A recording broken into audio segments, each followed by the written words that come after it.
Welcome. I'm Katie, your host for today's virtual adoption fair. I'm a Mickaboo volunteer, just like all the people on camera and behind the scenes for today's event. Before we begin, let me tell you just a little bit about it. Mickaboo Companion Bird Rescue is a 501c3 nonprofit located in Northern California around Sacramento and the Bay Area. We are dedicated to the care and rescue for companion birds, from finches to macaws. We're an all-volunteer organization, and our birds are fostered in private homes. We don't have an office, sanctuary, or physical location. We have over 450 birds in foster care, and we rely on donations to continue helping the birds. Our veterinary bills average $50,000 a month. Today, we're going to meet 7 Mickaboo birds who are seeking forever homes. First, we will meet Lily and Francis, a pair of Budgies. Then we will meet Marley, the Macaw, followed by Fritz and Bekwee, a pair of Amazons, Mando, a Sun Conure, and finally Bob, a Cockatiel. Some of these birds are joining us via pre-recorded videos, and some are live on screen. We're talking to all of the foster parents live, so please send questions in as you think of them, and we'll answer them as we can. As part of this event, we have a team on standby to answer your questions about Mickaboo, parrots in general, and the birds being featured today. To ask questions on Zoom, use the Q&A tab. Don't use the chat function. We'll be using that to send some information out to you. If you're watching the Facebook live stream, ask your question as a comment on the live stream. In a moment, we'll begin to meet today's birds. Afterwards, I'll explain our adoption process and let you know about some of our upcoming events, including ones that help you move through the adoption process. Now, let's meet our first birds of the day, a pair of Budgies coming to us via pre-recorded video. Hi, Peggy. Can you introduce us to these birds? What are their names? This is Francis and Lily. Lily is the yellow one on the left, and Francis is the blue one on the right. Got it. Oh, they're cute. What are their genders? They are both female. Got it. How can we tell with Budgies?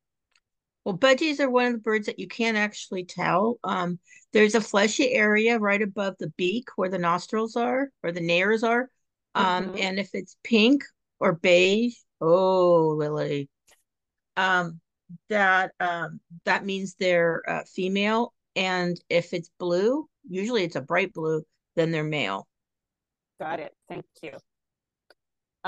Also, if they're a little more on the argumentative side, that often means they're female. As a fellow Budgie foster home. Yes. Do we know how old Lily and Francis are? Not for sure. Lily is about 4 years old. We're pretty more sure on that one because she was surrendered to us directly. Frances is at least 3 years old because she came to us through a shelter and has been with us ever since. And so she's been with us at least that amount of time. I got it. Let's see. Do we know if they're good with children? I would say not. As all birds, of course, you need to have your child supervised, but Lily, if you put your finger near the cage, she will, you have to watch the body behavior, but she will lunge at you and take a peck. And it's not like a little kiss. It's like she's really warning you off. She has not broken the skin. And I found that if I talk to her very softly, she will calm down and won't be quite as aggressive. And Frances is, she'll look at you and just go to the other side of the cage. So they're not super sort of prepared for right now to do a lot of engaging with humans. So right. Probably not ideal for kids who aren't super patient. And I will say, in the rest of my life, when I'm not working as a Mickaboo volunteer, I do parent a small child who's lived with birds her whole life. And even so, it's hard for her to be patient, move slowly, all the things that as a parent, you're responsible for helping your kid do if you're going to live with birds. Okay, Correct. so this particular pair, not necessarily a great match with children in a house, but that's all right. How are they with other birds? Um, they're not good with each other. Oh, Um, things have changed since this video was taken. And I do have to update their webpage because about 3 days ago, they went at it and I had to separate them. I So they are see. no longer sharing the same cage. Mm-hmm. We had Frances, who, if Lily would go up to her, Frances would lean back on the perch like to get away because, oh, you're going to peck at me and I don't want that. She was a little more timid. She was the one chasing Lily around, and we had some feathers pulled. Mm. Um, yeah, no blood, thankfully. Mm-hmm. And so they're kind of like the couple who can't be together but don't want to be apart either. So Okay. so Yeah. they're in separate cages. They can see each other, and Lily spends her time trying to figure out how to get out to go back over. Uh, well, so to set expectations for our audience, budgie hens do bicker a lot. It's it's part of what they do. They tend to want to perch where the other one is, want what the other one has, but fighting to the point of pulling feathers is not common. Um, and probably means there is a better companion out there in the big Yes, wide world of 450 Mickaboo birds. Um, correct. so Correct. Because we'll I have other females who are pairs mhm, who get along just fine. But you can yeah, see Lily, they're kind of like, oh, you're looking at my piece of food. But every yeah. time Frances is there with the kale, she kind of looks at it. And that's kind of the reverse of what happened the night they kind of went at it was Lily was the one who wanted the piece of food and Frances the one chasing her off. Hmm. So it was like a complete role reversal. I also am wondering if Frances is a little bit hormonal right now, which doesn't help matters. Of course, it doesn't. Now, these two were caged together because they are being quarantined together. Is that correct? They had been quarantined together. Their quarantine period is over now. Okay, so now they can start to mix and match and get to know other birds in your foster flock and Correct. perhaps make better friends and better matches for Yes, themselves, right? Okay. correct. So perhaps we'll have updates on them in the future. That's always fun when we get to do that. Um, Yes. when they're not bickering with each other, what are some of Lily and Francis's typical behaviors? What do they like to do? They have a little toy that is kind of they market it as like a grooming type thing. It's got little bits of colored sub I don't know what it is that you can kind of rub up against to help your feathers and all that. And they like to shred that a little bit. Mm-hmm. Um, right now, they're at least Lily is spending a little more time with her mirror because she's in the cage by herself, even though she Mm-hmm. can see Francis. They have Francis really likes to swing. Ah. Mm-hmm. They each have swings in their cage. Mm-hmm. Um, and surprisingly, I was told when they came to me that they're not good about eating their greens. But as you could see, they were kind of chewing. Francis was chewing on the kale a bit, and they have shredded kale. They've shredded um, romaine, which is the Mm-hmm. lettuce there on the right, and they've also gone after celery stalks or Oh. celery greens. Mm-hmm.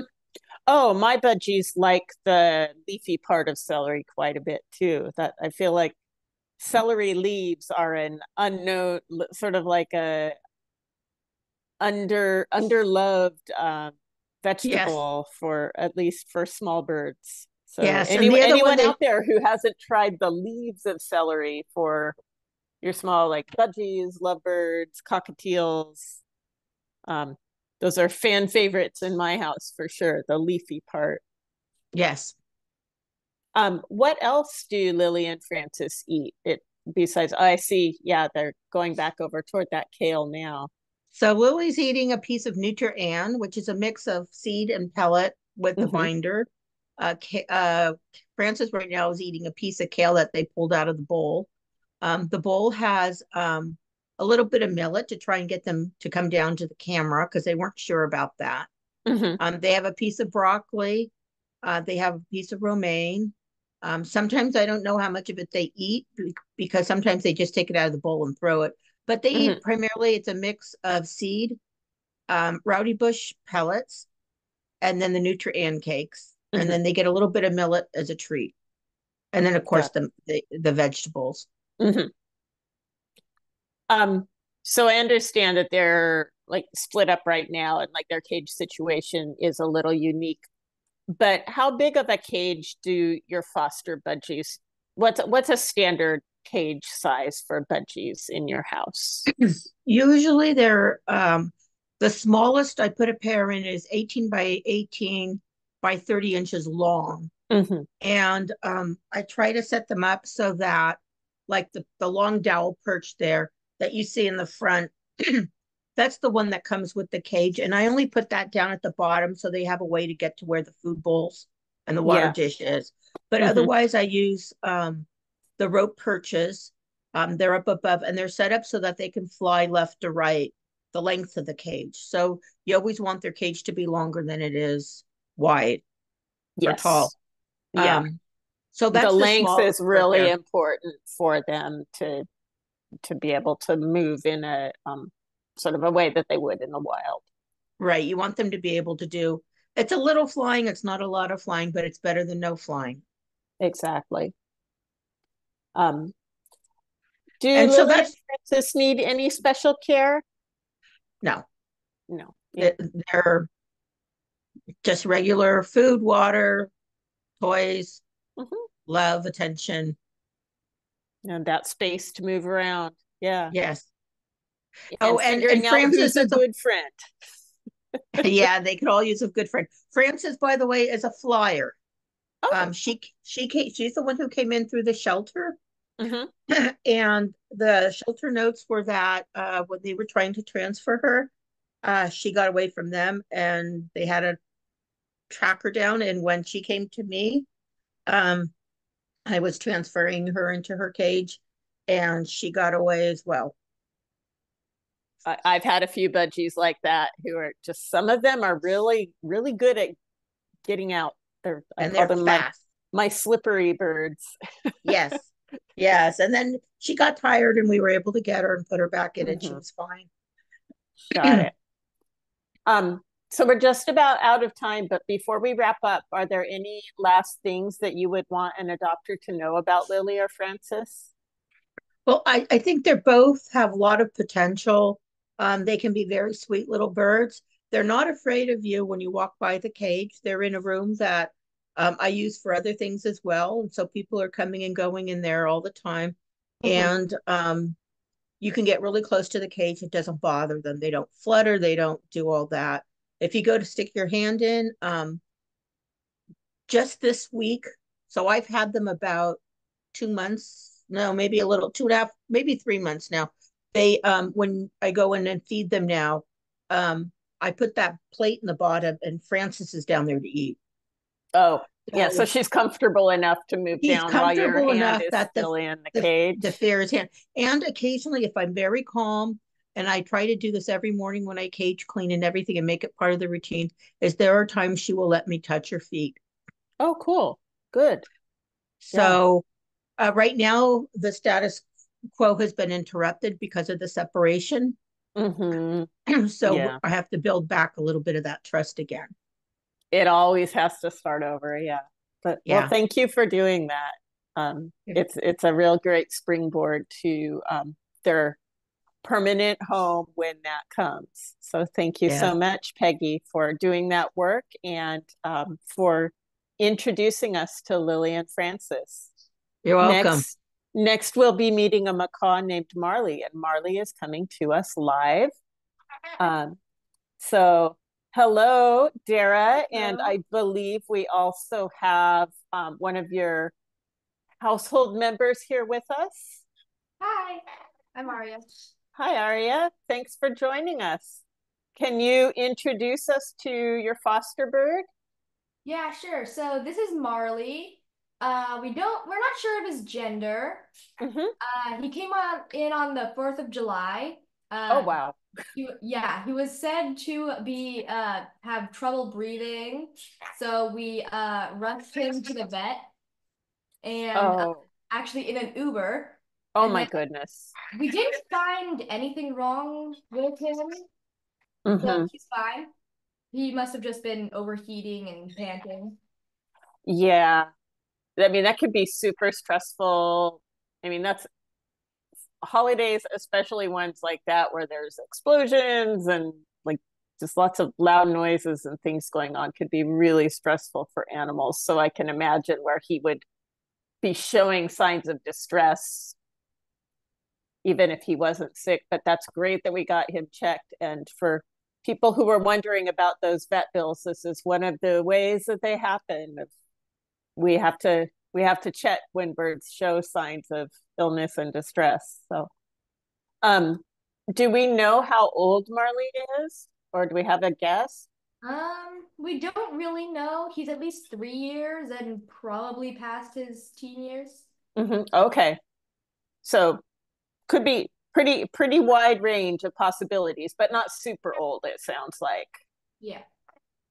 Okay. Yeah, his behaviors are, still pretty much a young bird. But he's not like a toddler where he seems to sort of know who he is, but he's still Okay. got lots of energy, I would say. So it's, Hmm. sometimes we don't get a lot of history on the birds. So Yeah, it varies so wildly depending where they come from and where they came from before that. It could be very mysterious. Um, So our next questions are always about socialization of how is Marley with children? And I'm not going to insult you, say you're like a young child, Aria. Obviously, you're not, but it is always pretty exceptional to see birds who are comfortable with um, younger human beings. So how did you and your family figure that out? Um, did you have to get guidance of how to behave with animals? How do you work that out in your family? Um, well, I kind of grew up with birds a little bit, so I already kind of knew Aha. what they were like. Mm-hmm. But yeah, I did have some guidance from my parents because my mom worked with birds a lot. Mm-hmm. yeah, I think it was very early on. We taught Arya to respect birds, Mm-hmm. also to kind of listen and see their body language. And then, of course, we never, leave a parrot and a kid unsupervised. And so Yeah. our general feeling is that, well, we teach the kids to respect the birds. And then, we're also very, very careful as we don't want, the kids can be loud and running around, and I would say that Marley doesn't mind that at all, so he's not startled by that. Mm-hmm. But when kids are running around and playing with things, we need to make sure that he's in a safe spot and he's not likely to get injured or Mm-hmm. or especially if we have friends of the kids come over, that we need to make sure that there's 100% supervision, because although we teach our kids, maybe they have a friend over that goes over and sticks their fingers in the cage or something like that. So 100% supervision, and then a lot of education. Yeah. I'm going to have to talk to you and learn about that as a parent who's just starting to have other kids come into my house, and I didn't realize how tricky that's going to be. So to Right. any other parents out there watching, all the variables amp way up when other kids come into your house. You can work out rules and agreements in your family, but no one else who walks in the door knows what those are. Um, and yeah, he's making it really obvious that he's interested in you. He's looking at you. He's like, he's yeah. Um, So we have an audience question. How long do the Hahns macaws live? And I didn't even ask what kind of macaw he is. Is he a Hahns macaw? Is that Yeah, the he's a correct Hahns macaw, and identification? he's the smallest of the mini macaws. So he's Okay. actually quite adorably cute. But Mhm. he's got all of the personality of the big macaws. Mhm. You know, not to say even more than the big macaws, because they all have a lot of you know, big personalities, but Yeah. it's really quite remarkable that a little bird will have such a big personality. So Mhm. he's pocket-sized macaw. I don't know what your pockets look like. Oh, well, you know, he doesn't really like, we try not to give him any, you know, pockets or nesting Ah, material, yes. little Yeah. cavities to crawl into, because we don't want No to encourage any hormonal. kind of Yeah. hormonal or breeding behaviors. So Yeah. So do you happen to know in general what their lifespans may be? Looking at him being on the younger side, like what might, I mean, I know yeah, it's highly so variable, but yeah, you know, they can live over 30 years. So I think he's okay. got quite a few years ahead of him. Hmm. You know, again, we don't really know his history. I wish, you know, we often wish he could tell us. Yeah. But you know, we don't think he's that much. You know, he doesn't seem like an older bird, but it's always really hard to tell. Hmm. Okay. More questions. I bet from the same person, but possibly not. And other audience members do use the Q&A tab and the Facebook feed to ask us questions. How loud does Marley get early morning and at night? And how is he around other birds? And the person asking has an African gray. Well, you know, loud is always kind of a hard thing because I think everybody perceives loud a little bit different. Mm-hmm. And even like among African grays, there's some that are, you know, louder than others. But I would say, you know, having generally fostered conures that, you know, he's not that loud, but he gets his times when he's really excited. So, you know, if someone comes into the room to say hello, that is like a stranger, he'll instantly kind of, you know, call out and get excited. But I actually have him in my office, and so I'm able to take Zoom calls, and he doesn't interrupt too much. He crawls onto his perch and in and out of his cage, and so, you know, I would say that he has a few loud moments, and you know, but other than that, he's pretty quiet. You know, I hate to say quiet because he's still a Yeah, parrot. right. But you know, I would say that there's not all of my fosters I am able to keep in my office during meetings. So, Yeah. you know, there are certainly times where he gets a little more active, but I keep little treats just in case I'm speaking on a meeting and he's interrupting. But Mm-hmm. and he says all sorts of goofy things too. And so, you know, I would say like he's not, when he's calling out, like there's a reason for it. And so he seems pretty happy. He's pretty talkative. He makes all sorts of goofy noises. And so he's pretty, I would say, adjusted and comfortable. So he's not calling out in fear all day or anything like that. Mm-hmm. Um, what are um what are some of his typical behaviors? What does he like to do? I see him like going in and out of his cage and back and forth on his play stand. He was getting some snacks. Does he have some particular other toys that he likes to play with or anything? Yeah, I mean, he does, you got that right. He goes in and out of his cage and he'll hang out in his play stand, and he likes his little bell and little shredder toys. Mm-hmm. We're trying to get him to play with bigger wooden toys, you know, to keep his beak, keep his beak down. Ah, He uh-huh. loves swinging on his boing. Okay. It's out of all of the fosters, you know, he hops on that boing and he swings, and you can see he's like practically smiling. Uh-huh. And so that's sort of also his favorite place to kind of go. And it's really quite adorable. More audience questions of does he step up or sit on shoulders? And I know that sitting on shoulders, especially for a bird that big, may or may not actually be a safe thing. But if he does step up, if that's something you would be willing to demonstrate, that would be kind of cool. And could we also talk about his diet a little? I know I've been seeing him getting little treats. So I know he gets treats, but he must have a base diet as well.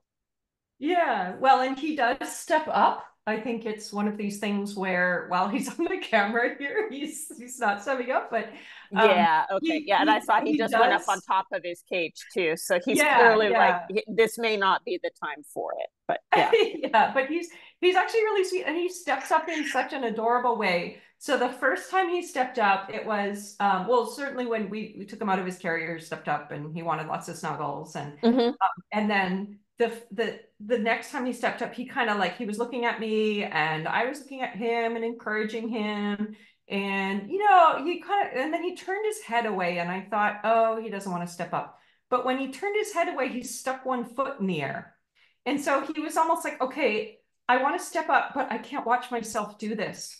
And so, and then he stepped up very sweetly.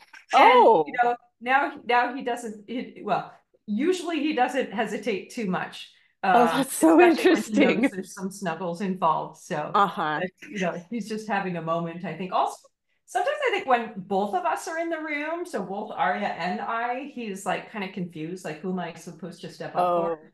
Yeah. And then coupled with a whole bunch of almonds, I think he's focused on the sure. Yeah, it's just a little much right now. That's fair. He's actually really sweet. He definitely, you know, he raises a foot up in the air and then he gets back on. So that's great.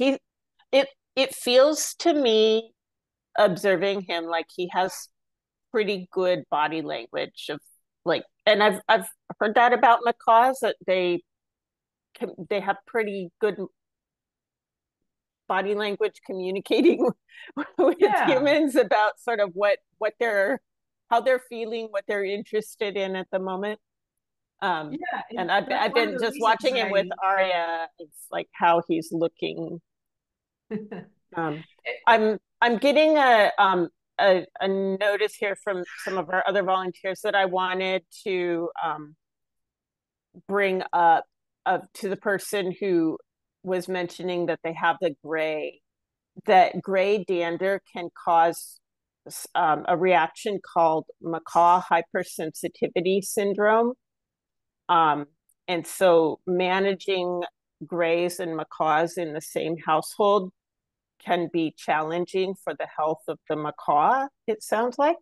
This is not something I personally know a whole lot about, but clearly we have some people who know things about it. Your good avian vet will also be able to, we can point you to avian vets who can also help you understand this, but it sounds like pairing those species is something to do very carefully and with good forethought. So if that person wants to hang around to at the end to get pointed at some resources about that, we can maybe talk about that more later. I would love to talk about Marley all day, but we are about out of time with him. But before we wrap up, are there any last things that you'd like to tell us about him? Any particular needs he has, or anything you'd want an adopter to know? Yeah, well, you know, some people may have noticed that he doesn't really have a full set of feathers, and you know, since he's been here, I have not seen him chew or pull out feathers. So I think that would be, I'm actually really hopeful that his feathers are going to grow back in. And so he's on a great diet now.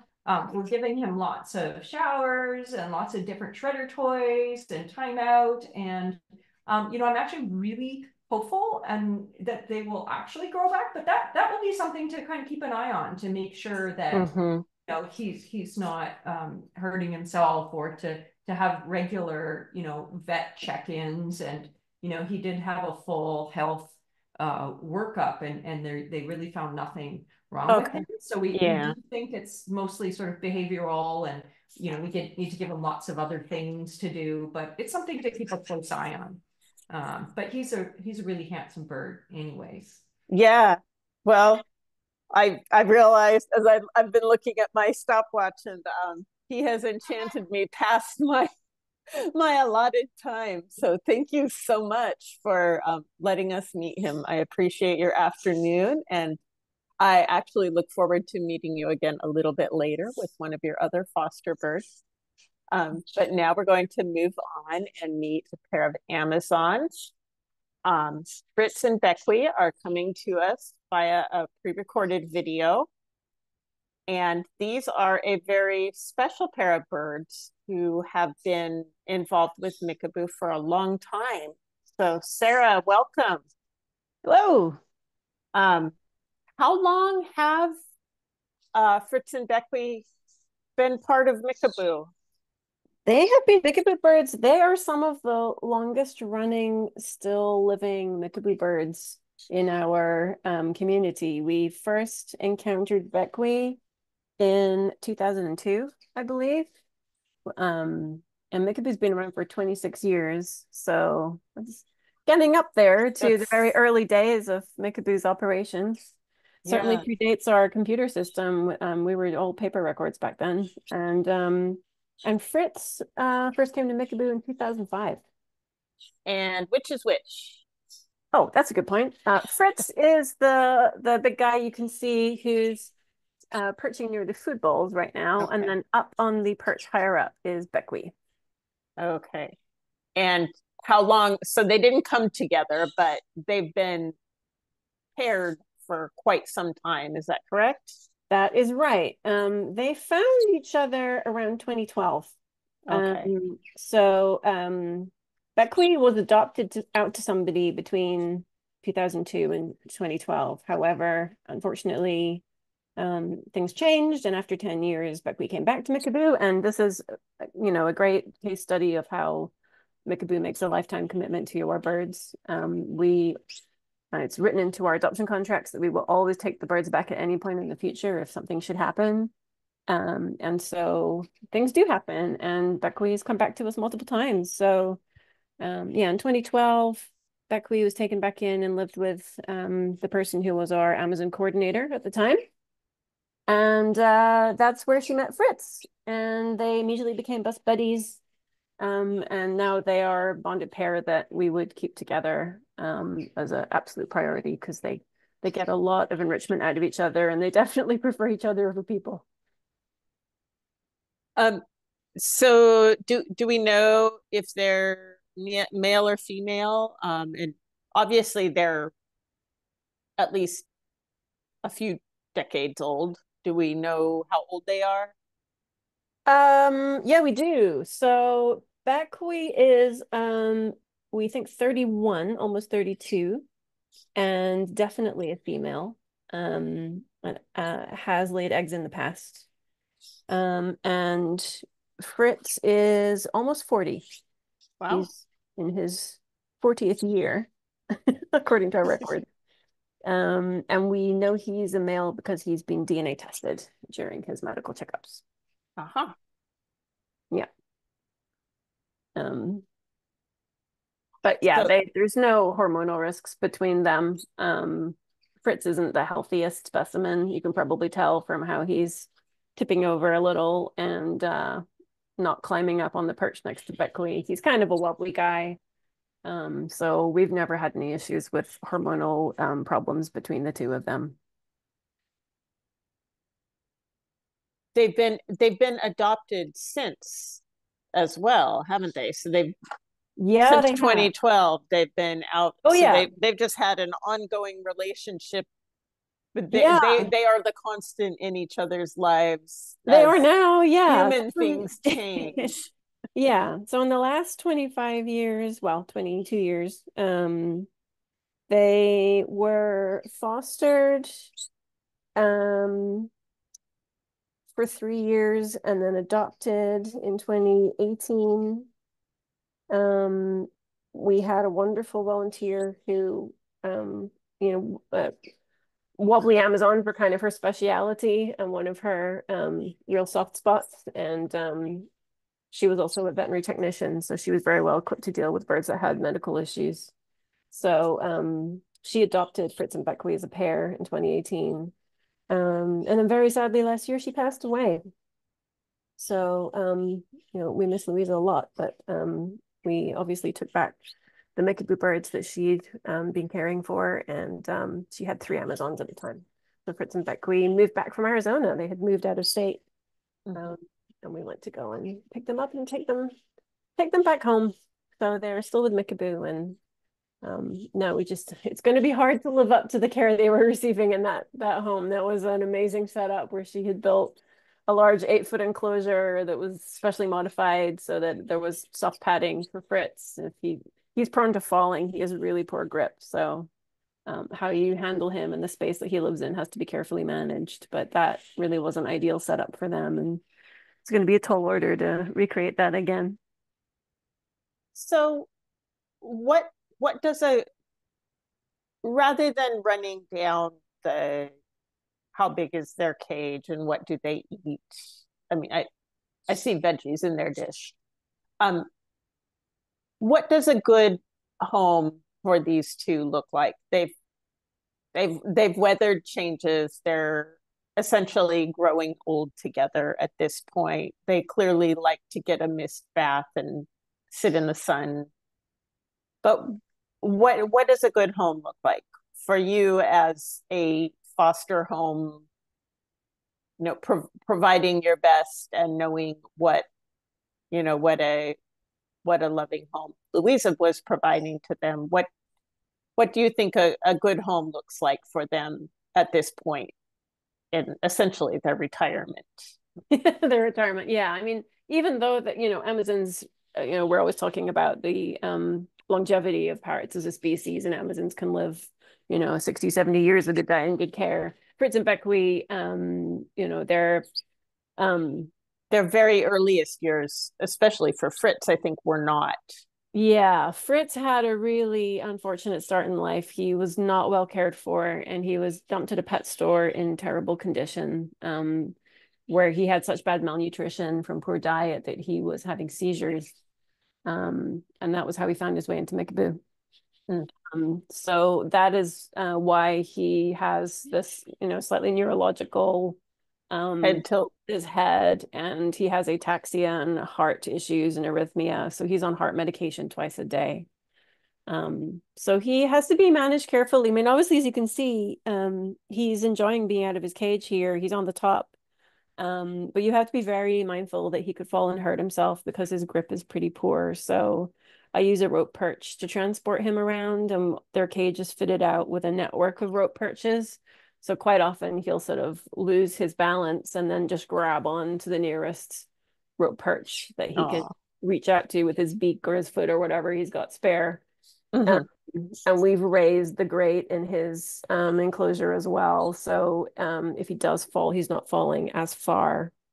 And for any kind of out time on a play stand or on the top of a cage like this, you need to have some soft padded towels or some soft landing around the corners. So if he did fall, he's not going to land and hurt himself on the floor. Yeah, I think just being mindful of creating a safe setup for him. They don't they don't mind a bit of attention, and they'll take treats from your fingers, so you can certainly interact with them. But they won't step up on your hands, and you certainly wouldn't be able to expect that they'd go shoulder surfing with you or anything. Yeah, I think because they have slightly different levels of mobility, Bekwee actually can fly a little bit. She will fly hop from perch to perch, and she enjoys moving around. She steps up very readily on a rope perch, and she likes to come out, and she's pretty compliant about stepping up when you ask her to onto a rope perch. Maybe if you worked with her over a long period of time, you could get to the point where she might step up on an arm. But giving her exercise is also important without putting Fritz at risk. So this kind of setup where he can be not moving around as much as her, but out around her. They definitely prefer to stay together. So yeah, giving Bekwee a play stand that she could maybe climb on or around that's next to the cage, and some soft towels down around wherever Fritz is, so he's safe. And then giving them, out time and movement. Movement will keep them healthier. So you want them to move, you just want them to be safe in doing so. Bekwee does need beak trims 2 to 3 times a year. She has a slightly misaligned beak. It's not terribly severe. So it doesn't need a lot of managing, but it does need to be trimmed professionally at an avian vet 2 or 3 times a year just to keep it in the right shape and help her with eating and preening and so on. And Fritz needs pretty regular checkups as well. So I think someone who's deeply committed to getting them checked up, definitely annually, and maybe a little bit more for Fritz, depending on what's going on, is really important. So yeah, they're on a great diet. They love, you can see Bekwee kind of flew up onto that perch there from the rope perch. Yeah, and that was the inside of their cage there, just for a moment. Yeah, with lots of rope. I recorded this the same day I replaced all our rope perches. So there's all these tatty, chewed up rope perches. Fritz does love to chew on them, and he doesn't ingest them, but they do have to be replaced pretty regularly because that's his favorite chew toy, unfortunately. So yeah, I replaced them the same day, but the video footage I have is when they're all literally falling apart. Yeah. So yeah, they when he's not chewing his rope perches, they're on a really nice diet of nutrient cake and some Harrison's pellets. And Fritz is a very good veggie eater. He just will eat anything, honestly. So he's all about his food. As you can probably tell, he's a little bit chunky. And Bekwee, I mean, she likes fruit, but she will eat vegetables too. So the food bowls are rarely full in their cage. They obviously need one each because they will squabble if they don't have one each. It's very important that you time it so that they both go in at the same time. Oh, so they can't like one eats it and then just goes to the other. Yeah, well, Fritz will just push Bekwee out of the way because he's not getting any hostages when it comes to getting not a gentleman about food. Okay. No, I mean, that's pretty common in parrots. They're very food motivated, but yeah, Fritz is a prime example. How does Fritz get his medications? Depending on how the day's going, I'll either put it on a small piece of food that I hand to him, and I need to be sure he'll eat the whole thing because it's heart medication, so it's pretty important. You really got to get the whole dose. Yeah. It also depends where he is in the cage. Sometimes if he's being helpful, he kind of, when he sees me coming with a syringe, he doesn't want me to put it in his beak, but he will open his beak to bite at it. And sometimes I can just scoot the whole thing in there, and then I see him, like he swallows it. So yeah, sometimes I can just get, target practice right into his beak. But if that's proving difficult, sometimes he puts a foot up, like he's gonna grab it from my hands. It's kind of funny. He leans back and holds his right foot up, like stop. No, yeah. And when that happens, I go get some food. Just put it on the tree. Yeah. Got other things to fight about that don't need to. Yeah, I mean, I've got a 100-pack of oral medication syringes. So if you choose up a few, then plenty more to take their place. But very fair. Yeah. So you, I recall we talked about doing, because newsflash for our audience, we do practice, despite my fumbling words at the beginning of this. We do practice for these adoption fair events. And I remember in our practice session, you talking about how you had raised the bottom of the cage so that Fritz couldn't fall very far. So are there other modifications that you made to the cage to make it work well for them safety wise, or is that the main modification? Raising the base is the primary thing, but then the types of perches are the second thing. So it's a little busier in their cage perch wise with rope perches. It's kind of a spider web of rope perches, so that Fritz actually sometimes will just walk down because the grate is pretty accessible from the lowest rope perch. It's kind of resting on it, and sometimes he just goes down there and we'll walk across it and climb up another perch on the other side. So yeah, there's a good assortment of them in there. And then there's one perch which is not rope, and I've wrapped it in vet wrap just to make it grippier. It's just all about making it grippier for him. Bekwee is able to perch pretty normally. She would benefit from having more swings and boings, honestly, but that's a little harder for Fritz to support. Yeah. So that's why some out of the cage time with a play stand or something where she can be nearby, but doing more varied, being more perching active and moving activities. Yeah. Being in the cage, all day, every day, really limits her movement and therefore her cardio health. So giving them out time. The reason I have the cages covered to the sides here, just in case Bekwee decided to go exploring, I don't want her landing on top of other birds and getting a toe nipped or anything. But ideally in a home where they have their own space with you, where they can be out. I mean, they're not super adventurous, so I think you could leave them out for pretty long periods of time, and as long as they've got their food and water, and a safe soft landing for Fritz, then I think they would really enjoy that. Yeah, they could be pretty nice in a work from home office, I think. Although, how loud are they? Well, yeah, that's a great point. I mean, they're pretty quiet for large chunks of the day, but Fritz gets very vocal before breakfast and before dinner. So if his meals are behind schedule, he has this kind of repetitive seal bark call he makes where he just sits on his perch and yells at you until you provide that meal. He also feels the same way about getting covered at night. Fritz is an early to rise, early to bed kind of bird. He wants to get the day started at first light, and he wants to go to bed at the first hint of sundown. So he's pretty vocal about that too. You pretty much got to work with his schedule, but he loves routine. So if you can work with his timetable, then he won't yell at you so much. But he's not shy about calling for service. I like that schedule. That sounds good. Although I don't know, I say I like that schedule, but I like to be able to deviate from my schedule. So I'd probably actually have a hard time with it.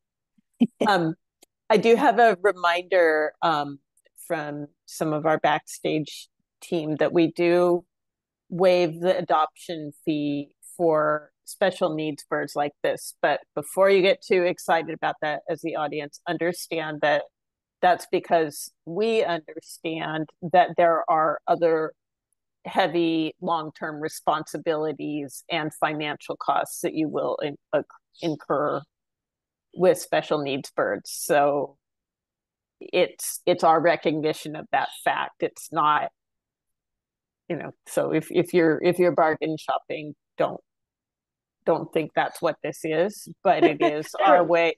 But it is our way of recognizing and supporting and thanking you for what you would be doing. And they are lovely birds, and I hope that they do find their home. Yeah, they're a bargain in other ways. Yeah, they're a bargain of the heart.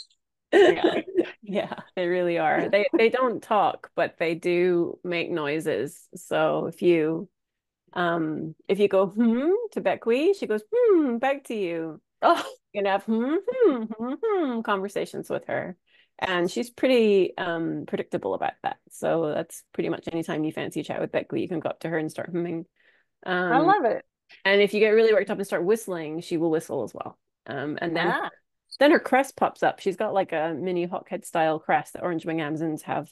Interesting. Feathers on their heads that flare up in a little collar around them when they get excited. So she's when she gets really worked up, you see that happening as well.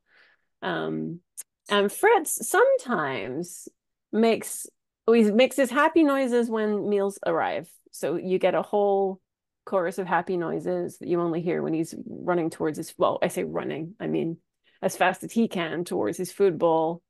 And then also sometimes when he feels like it, he'll just start making noises that sound like they could be half of words. They're not recognizable words, but sometimes they sound like vowels, like ori, like almost like it's his version of good boy or something. Oh, interesting. Yeah, and that's not predictable. It seems to be pretty random, but They do, yeah. They don't talk in the way that some people might think of birds talking. But they do express certain sounds that are very recognizable and linked to certain activities. Interesting. You can talk to them in their own language. As when people ask me if my birds talk, I'm like, well, they communicate. Yeah, and the body language is all there too. So Oh yes, pretty easy to communicate with them. Yeah. Well, thank you, Sarah, for introducing us to Fritz and Bekwee. Next, we will be meeting a sun conure named Mando, and Mando will be coming to us live. And reminder for our audience, I have not been reminding you of this enough, but you can type your questions in the Q&A, so please do keep them coming.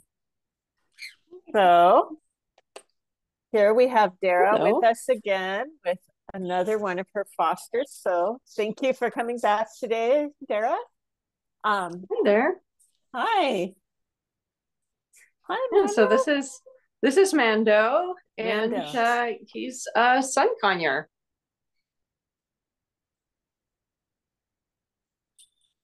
Having his snack, is he considering whether or not to come out? Does he like to come out of his cage?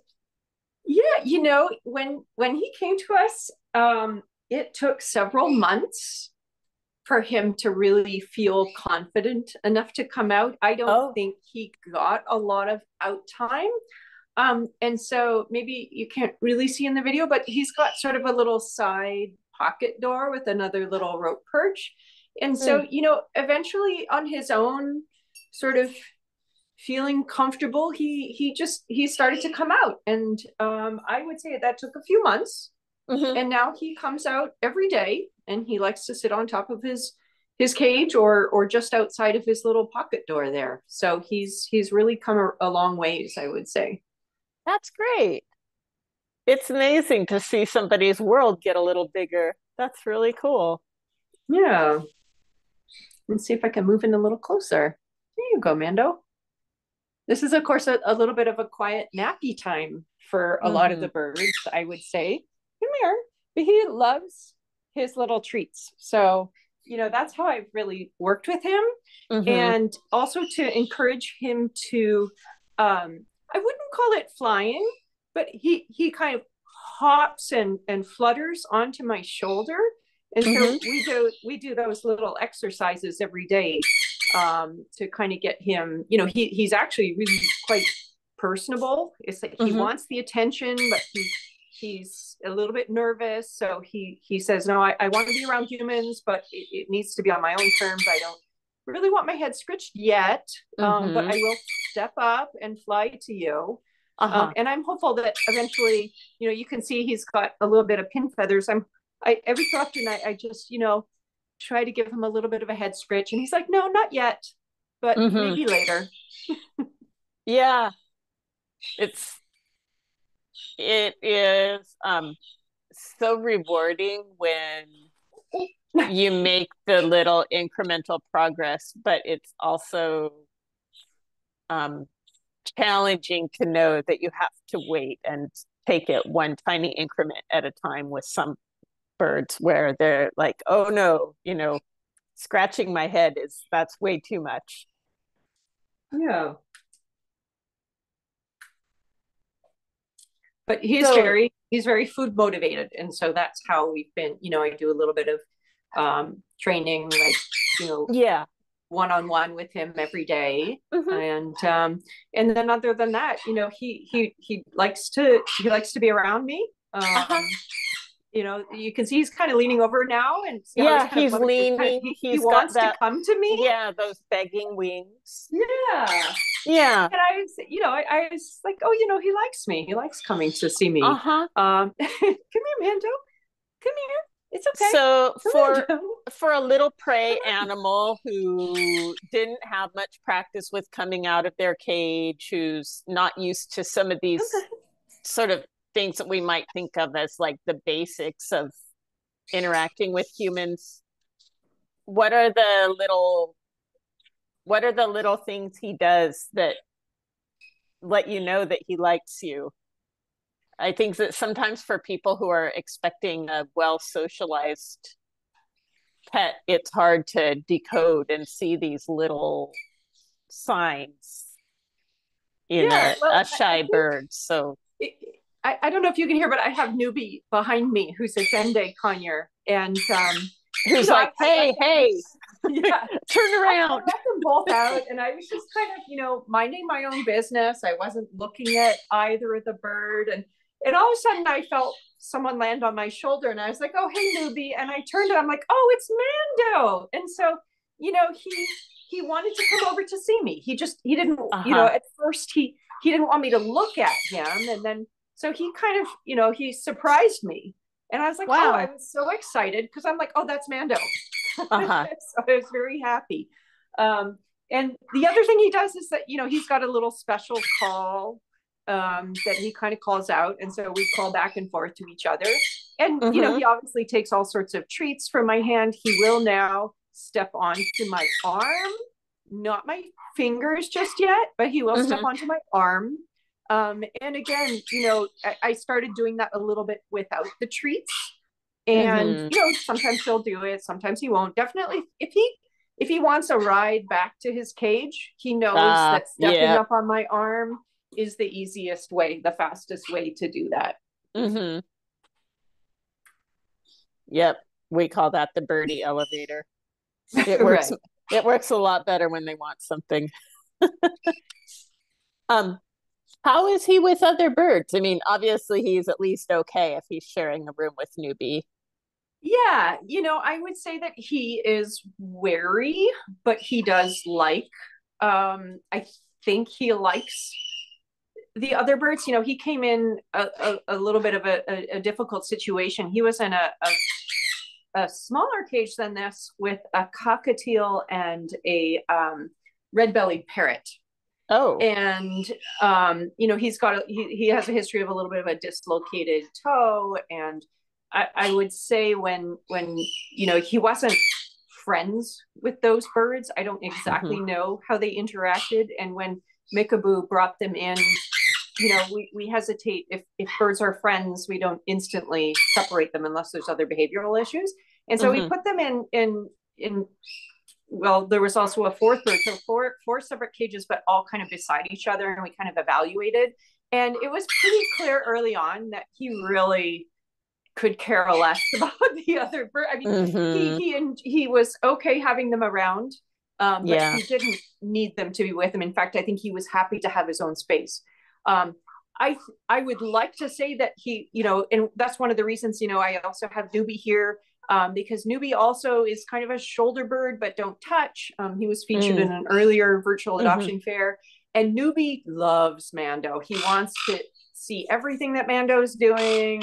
He's always kind of calling out to him. If I take Mando in the other room, he wants to follow. And Mando's like, yeah, I'm kind of cool with that, but this is my space, buddy. So he likes the other bird. He doesn't mind it, but I wouldn't say that he's instantly like, okay, I want to be with another bird. So he likes his space, but they like talking to each other. Yeah, that's fair. What does a day look like for Mando? What's his routine? It looks like he has some toys in there that does he like playing with toys? He does. He really likes balsa wood, so he chews that up pretty quickly. He likes all sorts of toys, so I rotate them around. I try not to put too many in his cage. We also have toys outside of his cage, so I've opted for. I think sometimes he is, I think he's a little bit of an older guy. He doesn't show any evidence of arthritis or anything, but sometimes he has, I like to give him a fair amount of room to kind of walk around his cage. And so we rotate them around, and I haven't found a toy that he doesn't really like, but he particularly likes shredding balsa wood, which is a little bit like sort of like almost a softer wood. But he gets up and he's kind of happy, and he chirps around. He comes out and sits on top of his cage or kind of on the little side pocket door, and he eagerly awaits his breakfast and fruits and veggies. He actually really likes all sorts of food. I can see he wants to come out right now, but he's not quite sure how to go about doing that. Come here, buddy. Come here. Come on. Do you want to come? Oh, he's just looking at the treats actually. Oh. So, and then he goes and has his breakfast, and he kind of flutters around. This is probably way too many treats for him. We do our little our flight training or flight hopping in the morning. And then he likes the sun when it comes in the afternoon and he comes out again. He likes to hang out he likes to be inside his cage, but he also spends a fair amount of time out now, which I'm pretty happy to have him doing that. That's great. His world's getting bigger. Yeah. Does Mando need any kind of special care? No, I think that, the one thing, and he's been to see the vet. I would say because he's more of I only take him on little short flights, because if he tries to fly too far, he kind of falls down to the ground. So I would say just, in general, I have a fair amount of I have some rope perches up there and rope perches around his cage. And then I don't push him too far because he does really like to fly. And part of that may also be he needs to build up his muscles. We find with birds that are cage bound for a very, very long time, they lose those muscles. And so that's why we're doing kind of short hops. And then I keep kind of moving back a little bit. So I would say just to make sure that you're not pushing him to fly too far, but I'm hopeful that he will build up some more muscle mass and he'll be able to do little much farther flies. But no special needs. He's an older guy, probably. We don't really know, but we think he's somewhere maybe around 15 to 20, but we're not quite sure. But no signs of any kind of arthritis or health issues. Great. So we're about out of time, but before we wrap up, are there any last things you'd like to tell us about Mando? I think in general, I would just like to say that he's a really sweet guy. Well, we don't know if he's male or female. And, a lot of people want a bird that is friendly and will talk and step up for them.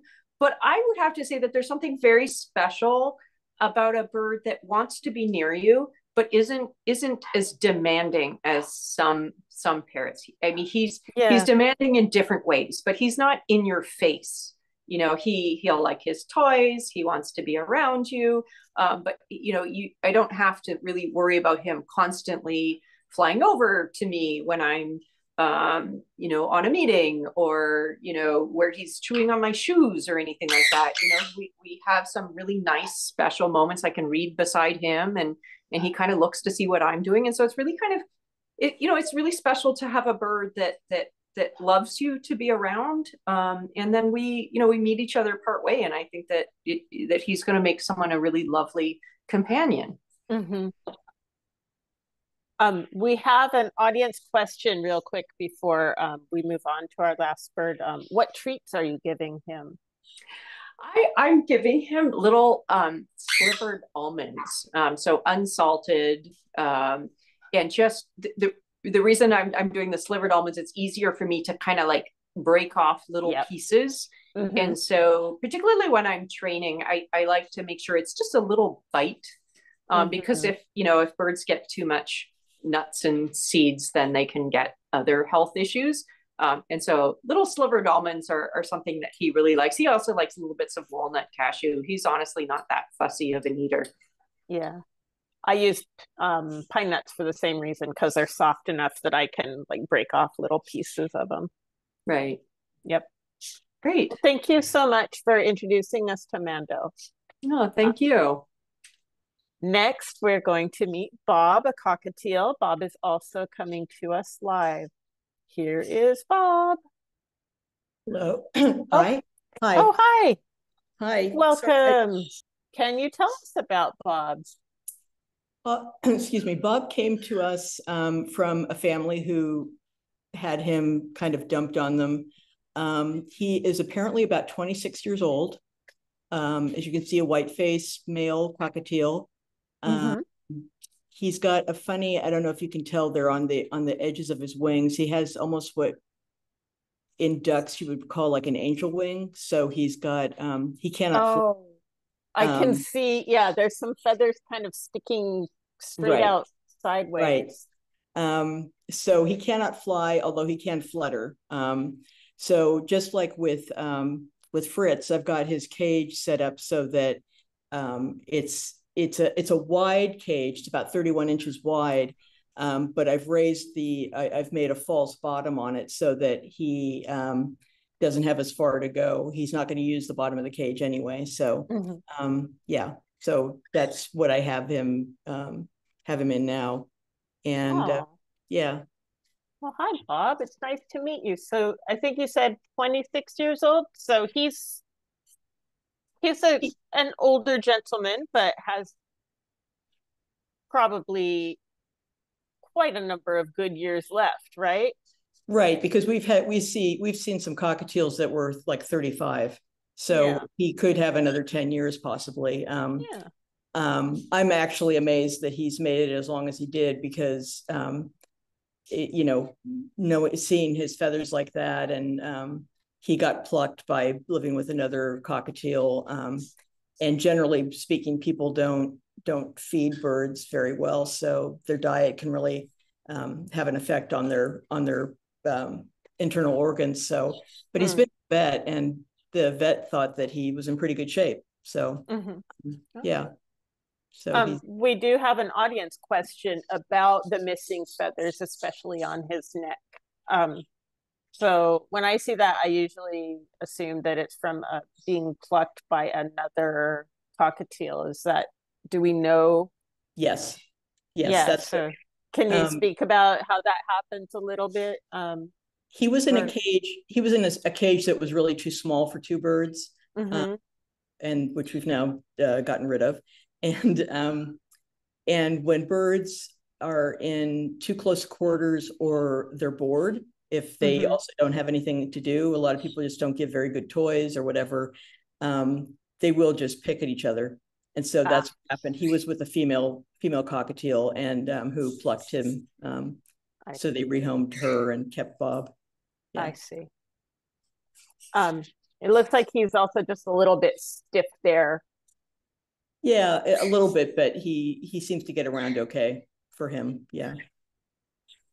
How is he with other people and other birds? Do we have a sense of how social he is? He seems to like, okay, I just moved him into the bird room that I have. So he's in his own cage, but the other birds come over and visit with him, and sometimes we'll go into his cage, see what he's got to eat. And he seems to be okay with that. Okay. Yeah. So he knows how to share. Yes. And I don't live with anybody, so there isn't anybody else that he would have any contact with. But I do sometimes like sort of scoop him out of the cage, and so I can give him a little bit of preening and scritches, and he likes that pretty well. But only, again, if that's his, if it's something he wants. Because not all birds want that all the time. Sure. Yeah.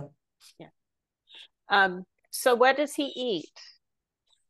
He's on a diet of rowdy bush nibble size, so the really small rowdy bush pellets, and a seed mix that I make from I get seeds from a variety of places.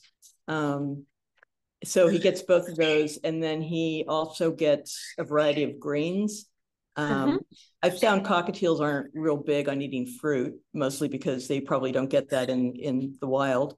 And he gets like mixed salad greens, not too much spinach, parsley,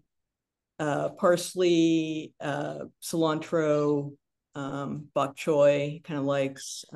So, lots of little things that he can nibble at. Yeah. Mine really like the seed heads on parsley. All the parsley in my neighborhood is bolting right now, so everybody's bringing me their parsley seed heads, and my little birds are going bananas with it. He also gets a millet treat in the evening, like all the birds do. So yeah. Nice. Yeah. So what are some of his typical behaviors? It looks like he's got some chewy toys there, looking in his mirror. Yeah, he's got a couple of mirrors that he will talk to a little bit. He doesn't really talk, but he does a a stereotype whistle. And so I can tell it's him doing the calling. He likes to chew on these willow. They're basically like a rabbit toy.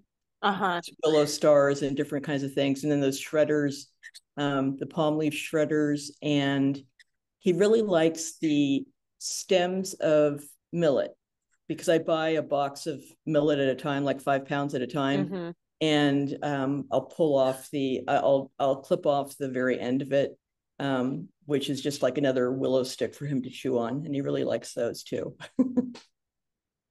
I'm now rethinking how I always throw away that part of the millet, because I feel like I've now been like throwing toys away. I'm a little chagrined here. Yeah. All right. Well, I guess I'll reframe that as, in the future, I'm going to be getting some free toys that I didn't know about in the past. Yeah. So how about, does he like baths? I just keep looking at his slightly raggedy feathers and thinking, like, yeah, oh, he does tolerate it. He doesn't get into it yet the way some of the other birds do, but I do give him spray baths weekly. And he sits there and, sort of just sits there and takes it. Yeah. He doesn't run away from it like some birds might. Yeah. And I think at some point he will get into actually the way cockatiels do, where they just really stretch out and really love getting all wet. So for now, I'm just working on getting him, like, at least get him a little cleaner, right? Especially his nose. Yeah. Yeah. And remind me, he just recently finished quarantine, right? So he's just starting to get in with other birds in your house, right?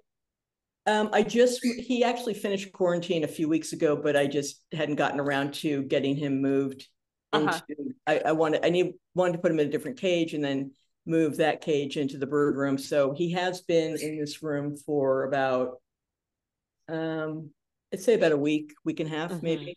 And he seems to be, doing just fine, eating and everything just fine.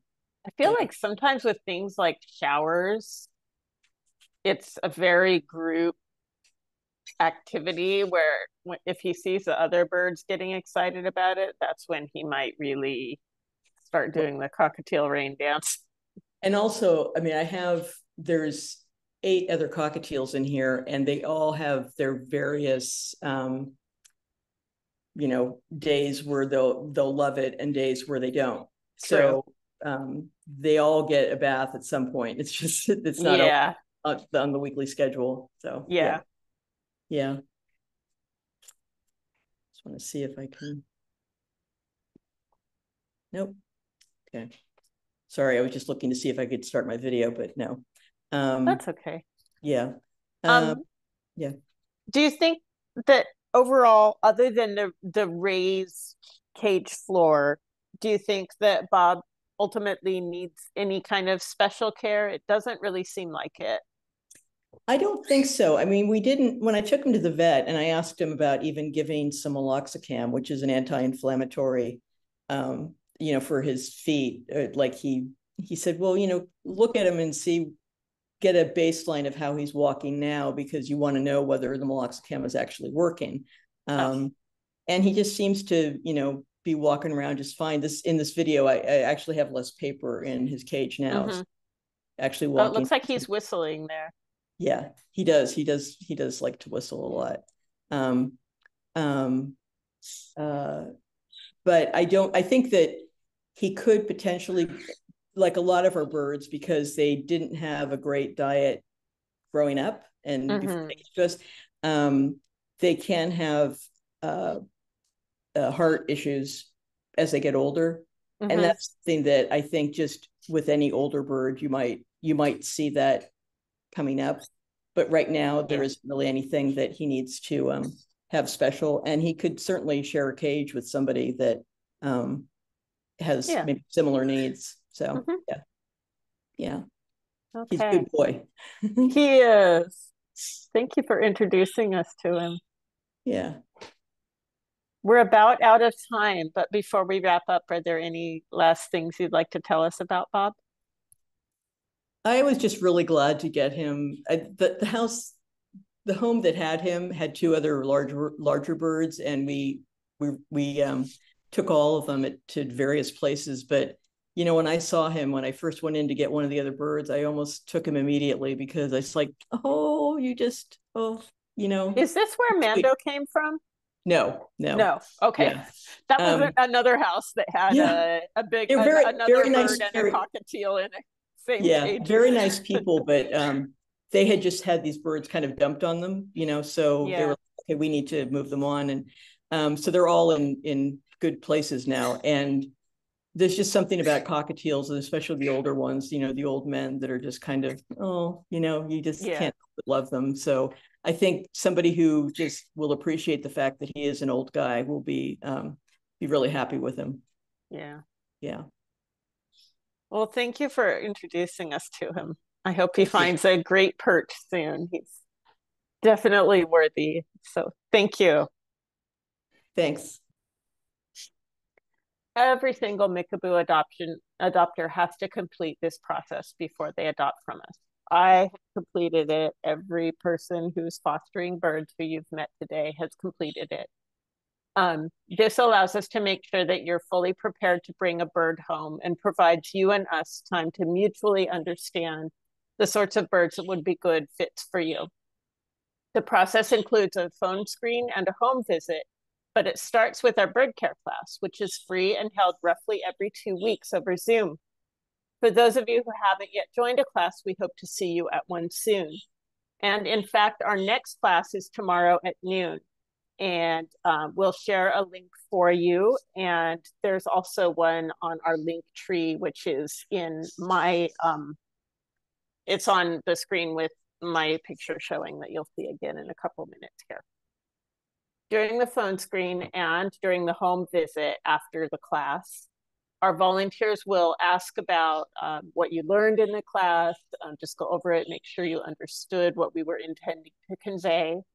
And we'll check in with you about any previous experience you have with birds and what you're looking for in a companion. We'll want to meet any birds you might have and anyone who will be helping you to care for the birds that you adopt through Mickaboo. It can take some time, on the order of a couple months, so we ask you to be patient with us. We know everyone is enthusiastic about adopting. For us, the most important thing is making sure there's a good fit, not just that that you get an animal quickly. So it's not like going to the shelter and getting a cat or a dog. Adopting a bird is a commitment, and we want to make sure that it's one that everyone can be happy with. You know, we're looking to get Fritz and Bekwee their decade or more again, if we possibly can. Finding the best fit for both you and the parrot is extremely important to us.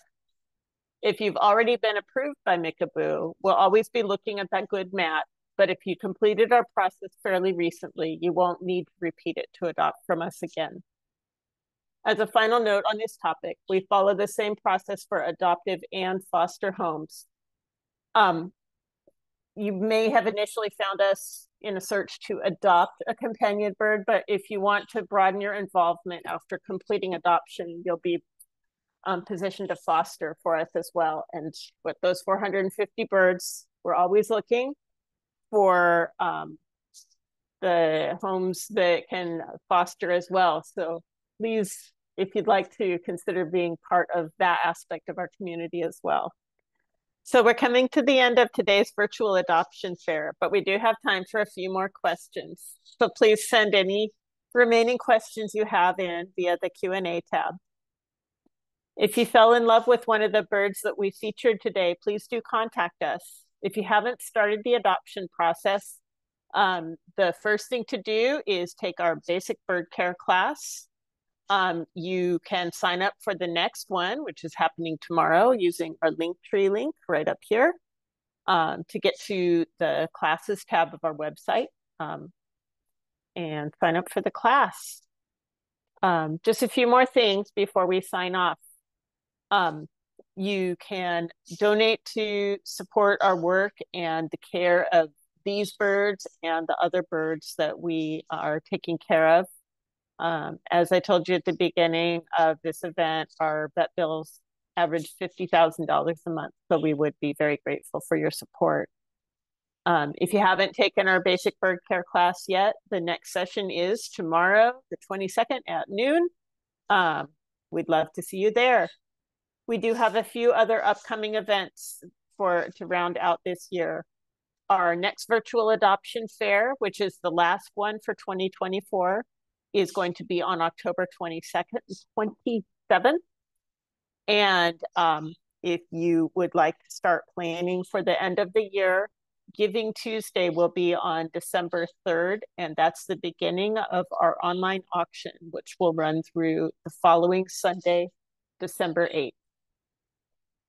Last, but certainly not least, I'd like to thank the foster parents and birds and all the other volunteers who provided technical support today. It takes a lot of work to keep this event running, and everyone did a fantastic job. Please stick with us through the credits to see who everyone was. We'll keep monitoring the Q&A for a bit longer in case you have questions we haven't answered yet. Thank you for attending our September 2024 adoption fair. Goodbye for now, and roll the credits.